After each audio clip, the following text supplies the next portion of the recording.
Cawapresnya nama kan banyak, ada 10.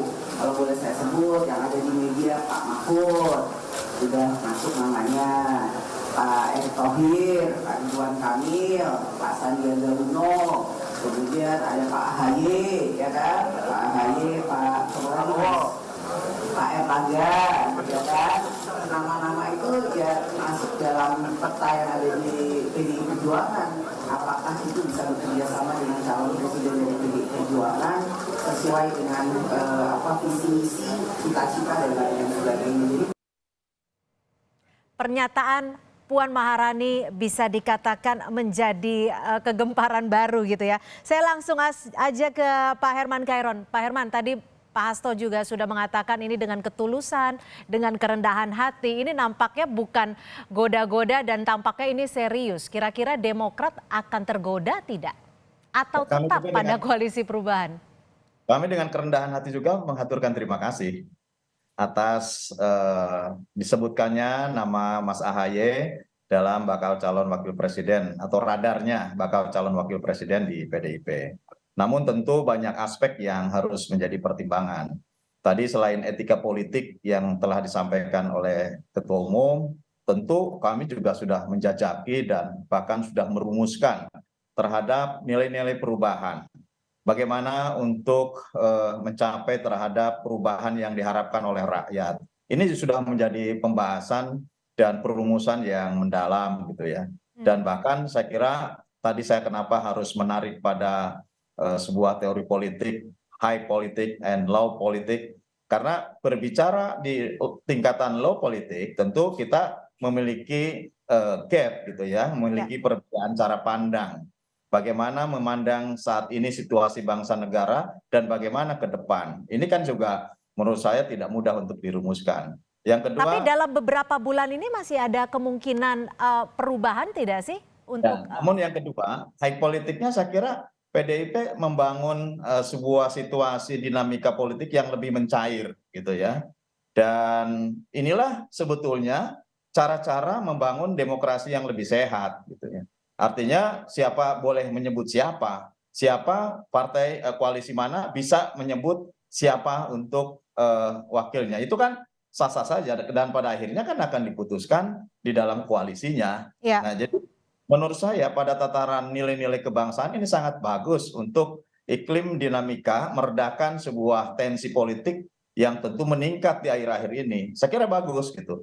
Namun kalau berbicara persoalan apakah ke depan seperti apa yang akan dilakukan oleh Partai Demokrat berikut dengan Ketua Umum kami Mas AHY, tentu kami tetap fokus untuk bersama-sama koalisi perubahan dan sambil menunggu kapan Mas Anies akan menyebutkan nama calon bakal wakil presidennya, sehingga kemudian juga langkah ini akan diikuti dengan konsolidasi nasional atau kita juga akan melakukan akselerasi konsolidasi secara nasional berikut bagaimana mengkonsolidasikan partai-partai dan tentu dengan para pendukungnya. Oke, sebelum ke Mas Hanto saya akan ke Pak Hasto. Pak Hasto, menempatkan lawan di ruang yang bisa mendapatkan kekuasaan. Ini menurut Anda logik tidak sih? Menurut Anda memungkinkan tidak sih? Karena kan publik sebenarnya juga sudah tahu hubungan Demokrat dan PDI Perjuangan bisa dikatakan tidak semulus jalan tol. Ya, kalau kita melihat arahnya, ini kan sebenarnya sangat positif. Apa yang disampaikan oleh Mbak Puan, suatu langkah-langkah terobosan sesuai dengan spirit partai di dalam Rakernas ini. Karena semangat gotong royong itulah. Dan kalau kita lihat dari Bung Karno kan beliau betul-betul mengidolakan semangat persatuan, berjuang adanya front nasional. Kalau Ibu Mega itu kokoh di dalam prinsip, tapi juga menyelesaikan krisis. Kemudian kalau almarhum Mas Taufik itu kan merangkul. Sehingga yang disampaikan oleh Mbak Puan merupakan perpaduan dari ketiga tokoh yang ada di PDI Perjuangan tersebut. Sehingga dalam konteks ini meskipun ada barier-barier, tetapi kami meyakini barier itu bisa ditembus melalui suatu dialog. Apalagi Mas Herman tadi menegaskan saat ini pun masih menunggu terkait dengan keputusan dari Pak Anies. Sambil menunggu kan bagus, bertemu dengan Mbak Puan, saya dampingi, kemudian berdialog. untuk masa depan bangsa dan negara.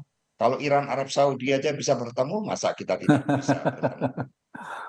Jadi ini alasan PDIP untuk tidak mengumumkan dalam waktu dekat bacawa pres Ganjar Pranowo ya?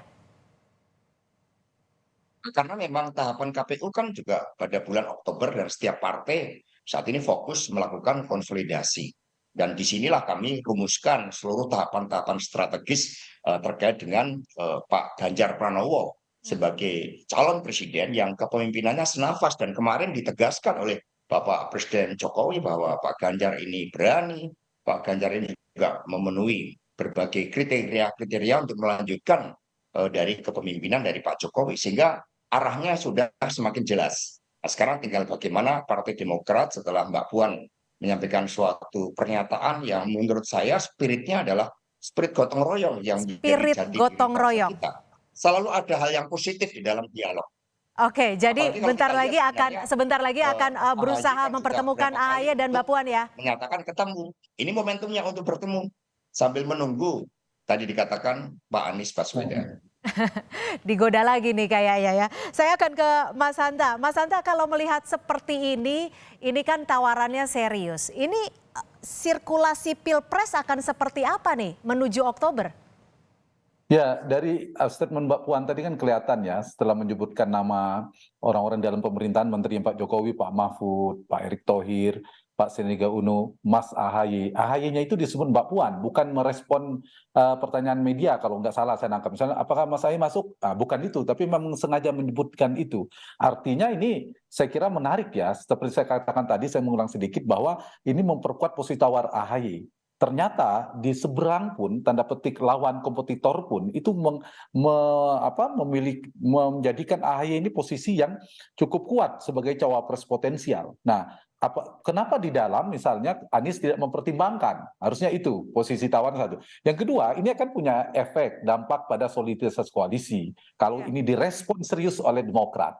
Yang ketiga, kalau itu terjadi, maka efek ketiganya Anies Baswedan, Mas Anies, ini bisa juga terganggu, bahkan lebih dalamnya terancam untuk bisa running di 2024. Iya, urutannya itu tadi, direspon, apalagi tadi Mas Hasto bilang ada pertemuan Mas AHY dan Mbak Puan, serius, tinggal respon Demokrat juga serius apa enggak, begitu.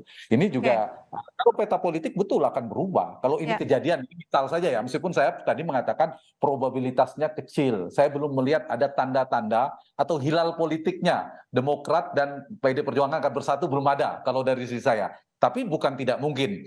Jadi kalau ini kejadian ya semua akan terkaget-kaget. Ini was-was juga ini, terutama teman-temannya Pak Herman, Partai Demokrat di PKS dan di Nasdem terutama pasti was-was. Tapi di saat yang sama kecerdikan ini membuat PD Perjuangan juga posisi tawarnya kuat juga, membuka spektrum. Kalau kita bicara kebangsaan ya bagus, mencair semuanya. Tapi juga membuat peluang ke semuanya. Semua akan melihat peta ini akan berubah. Termasuk Pak Jokowi dan sebagainya. Termasuk sirkulasi politiknya ya?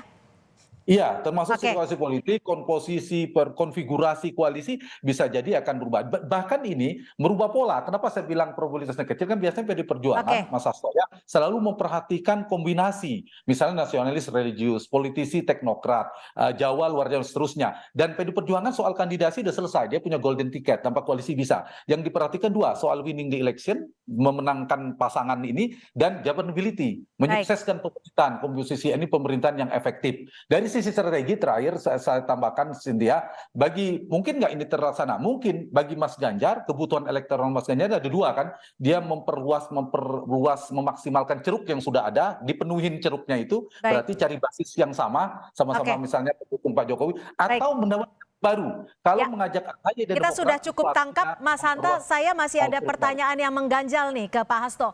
Pak Hasto, ada 10 nama yang disebut Mbak Puan yang menjadi radar sebagai bacawa pres Pak Ganjar. Kalau Mas AHY ini di urutan keberapa dari 10 nama tersebut? Kami tidak berbicara urutan, kami berbicara suatu kombinasi dari siapa yang bisa mendampingi Pak Ganjar Pranowo. Terlebih di Rakernas ini kami sudah rumuskan hal-hal yang sangat fundamental terkait dengan visi misi dan agenda strategis dari Pak Ganjar. Dari nama-nama yang ada termasuk Mas AHY tentu saja kemudian kami godok secara dinamis, dan di above the line-nya dilakukan komunikasi politik, di below the line-nya kami melakukan berbagai kajian secara seksama terhadap bagaimana kombinasi antara Pak Ganjar Pranowo dan berbagai nama-nama cawapres tersebut memang membawa aspek elektoral di satu sisi, tapi di sisi yang lain juga menggambarkan bahwa yang dilakukan PDI Perjuangan suatu gagasan besar bagi kemajuan Indonesia Raya.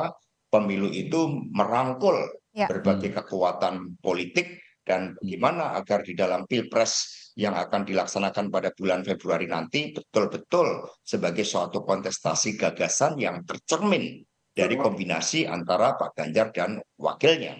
Maka berbagai nama termasuk Pak Basuki, Menteri PUPR, itu kami lakukan kajian. Karena itulah suatu hal yang lebih bagus apabila ya dilakukan pertemuan-pertemuan sehingga dialog yang dikatakan Mas Hanta Yuda untuk mengatasi berbagai barier itu bisa dicairkan, dan kemudian kita bisa melangkah bersama untuk masa depan. Melangkah bersama untuk masa depan. Terakhir singkat saja Pak Herman, ini kayaknya kan udah diajak untuk bertemunya serius. Jikalaupun sudah ada bertemu, apakah ada bergen-bergen politik kah nanti ketika Mas AHY ketemu dengan Mbak Puan? Singkat saja. Dalam konteks dialog, dalam konteks komunikasi politik, tentu bagi Demokrat terbuka saat ini dengan partai-partai manapun. Bahkan beberapa waktu yang lalu juga Ketua Majelis Tinggi Partai Demokrat Pak SBY dan Ketua Umum juga bertemu dengan Pak Erlangga misalkan dari Golkar dan rombongan bersama dengan Pak Muhaimin Iskandar, bertemu dengan Pak Prabowo. Artinya bahwa dalam konteks dialog dan mencarikan jalan yang terbaik untuk bangsa dan negara ke depan, saya kira terbuka. Dan kalau kemudian tadi Mas Hasto membuka ruang dialog PDI Perjuangan dengan Demokrat, ya bagi Demokrat juga terbuka untuk berbicara persoalan tataran kebangsaan. Jadi ruang dialog terbuka. Untuk itu kita akan nantikan kapan pertemuannya, mungkin besok, mungkin lusa, kita tunggu saja. Terima kasih Sekjen PDI Perjuangan Hasto Kristianto, Kepala BPOKK DPP Partai Demokrat Pak Herman Kairon, dan juga Direktur Eksekutif Poltreking Indonesia Mas Hanta Yuda sudah bergabung bersama kami di Kompas Petang. Terima kasih Bapak-Bapak.